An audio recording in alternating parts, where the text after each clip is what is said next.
বাংলাদেশত হিন্দুৰ ওপৰত নিৰ্মম অত্যাচাৰ হৈছে তাৰ খবৰ আপোনালোকে নিতৌ পাই আছে কিন্তু তাৰ আচৰিত ধৰণে আৰু তাৰ বিপৰীত ধৰণে অসমৰ বিভিন্ন ঠাইত যোৱাকালি সোণাপুৰ আৰক্ষীয়েও দুজন বাংলাদেশী মুছলমানক গ্ৰেপ্তাৰ কৰিছে ধুবুৰীত গ্ৰেপ্তাৰ হৈছে গোৱালপাৰাত গ্ৰেপ্তাৰ হৈছে অসম আৰক্ষী আৰু বিএছএফে কেইবাজনো মুছলমান বাংলাদেশী কৰায়ত্ব কৰিছে তাৰ মানে কি পলাই আহিব লাগিছিল হিন্দু আহিছে কিন্তু মুছলমান এতিয়া এই কথাটোৱে এটা কথা স্পষ্ট কৰে যে তাহানিৰে পৰা 1930-40 চনৰ পৰা অসমক বাংলাদেশৰ পূব পাকিস্তানৰ লগত একত্ৰিত কৰাৰ যিটো প্ৰক্ৰিয়া সেই প্ৰক্ৰিয়া তেওঁলোকে চলাই ৰাখিছে আজিৰ তাৰিখত বোম দিব নালাগে আজিৰ তাৰিখত তেওঁলোকৰ জনসংখ্যা বৃদ্ধিয়ে এক প্ৰকাৰৰ বোম আৰু সেই কাৰণে সেই বিষয়টো নিয়ন্ত্ৰণ কৰাৰ কথা ক'লে তেওঁলোকে সেই বিষয়টো কেতিয়াও গ্ৰহণ কৰিব নোৱাৰে আজি অসমৰ চাৰিওফালে নগাঁও মৰি অসমৰ বিভিন্ন ঠাইত যেতিয়া বাংলাদেশী মূলৰ এই বাংলাদেশৰ অশান্তৰ জৰ্জৰ পৰিৱেশটোৰ সুবিধা লৈ আমি হিন্দু বাংলাদেশীৰ ওপৰত অত্যাচাৰটো দেখিছোঁ আমি হিন্দু বাংলাদেশী সুৰক্ষা দিয়াৰ কথা কৈছোঁ কিন্তু তাৰ বিপৰীত ধৰণে যি ধৰণে বাংলাদেশী মুছলমান অসমত কৰায়ত্ব হৈছে সেই কথাটো কিন্তু উদ্বেগজনক বিষয় অতি ভয়ানক বিষয় কাৰণ তেওঁলোকে যিকোনো পৰিৱেশ সৃষ্টি কৰিব পাৰে তেওঁলোক কিয় আহিছে ইয়ালৈ কিয় সোমাব খুজিছে বিভিন্ন সময়ত বাংলাদেশৰ মানুহে কৈ আছে যে অসম দখল কৰিব উত্তৰ পূৰ্বাঞ্চল দখল কৰিব তাৰ মানে এনেকৈ সোমোৱাই অসম আৰু উত্তৰ পূৰ্বাঞ্চলৰ পৰিৱেশ বিনষ্ট কৰি সামাজিক সাংস্কৃতিক ৰাজনৈতিক অস্থিৰতা বৃদ্ধি কৰি তেওঁলোকে গোটেইখিনি নষ্ট কৰিব খুজিছে আমি এতিয়াও এনেকৈ মনে মনে থাকিম নেকি আমি একো বুজিয়ে পোৱা নাই নেকি আমি বুজি নাপাম নেকি যে তেওঁলোকে তাত থকা নিজৰ দেশত থকা হিন্দুখিনিকো নষ্ট কৰিব আৰু যেহেতু তেওঁলোকৰ জনসংখ্যা ইমান বেছি গতিকে তেওঁলোকক আৰু ভূমি লাগিব আৰু ভূমি কেনেকৈ ল'ব মানুহ মাৰি কাটি সেইখিনি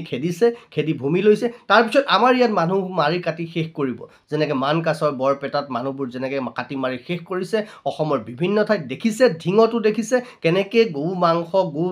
ঠেং মূৰ আদি পেলাই হিন্দুৰ ওপৰত অত্যাচাৰ কৰা হৈছে হিন্দু মানুহৰ মাটি বাৰী ঘৰ কাঢ়ি লোৱা হৈছে এই প্ৰক্ৰিয়া তাহানিৰে পৰা এই প্ৰক্ৰিয়া চলি আছে আৰু এই প্ৰক্ৰিয়া কৰিবলৈকে পদ্ধতিগতভাৱে বাংলাদেশৰ পৰা মুছলমানক সোমোৱাই দিয়া হৈছে ই এটা আন্তঃৰাষ্ট্ৰীয় ষড়যন্ত্ৰ ই ইছলামীকৰণ কৰাৰ সৰ্ববৃহৎ ষড়যন্ত্ৰ অসমৰ বিৰুদ্ধে ভাৰতৰ বিৰুদ্ধে গতিকে আমি সকলো এই বিষয়টোত জাগ্ৰত হৈ থকা উচিত আমি এই বিষয়ত সঠিক পদক্ষেপ লোৱা উচিত অসমৰ মাননীয় মুখ্যমন্ত্ৰীৰ লগতে ভাৰত চৰকাৰলৈ আমি আপোনালোকৰ মাধ্যমেৰে এইটো বিনম্ৰতাৰে আহ্বান কৰিব খুজিছোঁ যে হিন্দুৰ ওপৰত হোৱা অত্যাচাৰৰ সুযোগ লৈ অসমত যি ধৰণে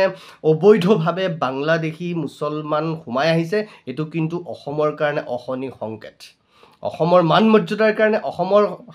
আভ্যন্তৰীণ সুৰক্ষাৰ কাৰণে আৰু অসমীয়া সভ্যতা সংস্কৃতি জাতি মাটি ভেটি সমস্তখিনিৰ কাৰণে চূড়ান্ত ভাবুকি যদি এতিয়া এই বিষয়টো এতিয়াই ঠিক কৰিব পৰা নাযায় তেতিয়াহ'লে আহি থকা দিনত কিন্তু অসমৰ পৰিস্থিতি চূড়ান্ত ভয়ানক হ'ব কাৰণ ইতিমধ্যে অসমৰ বিশেষ আৰক্ষী সঞ্চালক প্ৰধানগৰাকীয়ে কৈছে যে তেওঁলোকে অসমৰ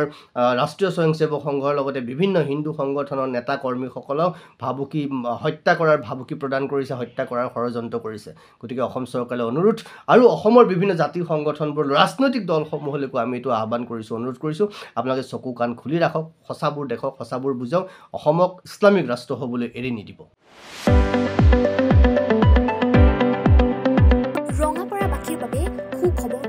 আপুনি যদি দুচকীয়া বাহন ল'ব বিচাৰিছে তেন্তে এতিয়াৰে পৰা আৰু চিন্তাৰ কোনো প্ৰয়োজন নাই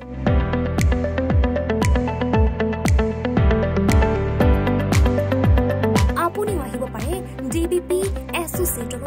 বাজাজ টু হুইলাৰ ডিলাৰ